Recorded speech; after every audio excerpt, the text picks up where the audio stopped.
31 डिसेंबर साजरा करणार आहे का तुम्ही? 31 डिसेंबर नाही साजरा करणार. का बरं? कारण ह्या 31 डिसेंबर माझं लग्न मोडलं होतं. कसं काय? 2015 साली माझं लग्न जमलं होतं. 2015 साली 31 डिसेंबरला आम्ही पार्टी केली आणि त्या पार्टीमध्ये मी खूप पेलो होतो.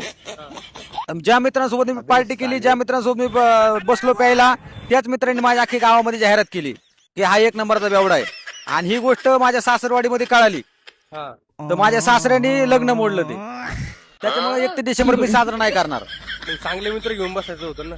चांगलेच मित्र होते. त्या मित्रांना मी खूप चांगलं समजत होतो. त्याच मित्रांनी माझं वाटोळ केलं आणि आता 2026 साल आले तरी पण माझं लग्न व्हायना.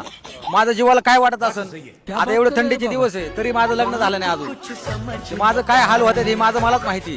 त्याच्यामुळे 31 डिसेंबर मी काय साजरा करणार नाही. आणि ज्याला कोणाला 31 डिसेंबर साजरा करायचा ना त्यांनी एकांतात साजरा करा, जेणेकरून तुमचं लग्न जमलेलं असेल तर लग्न मोडणार तरी नाही. आणि ज्यांचं लग्न झालं नाही त्यांनी 31 डिसेंबर साजराच करू नका, कारण तुमचं पण माझ्यासारखे हाल होतील.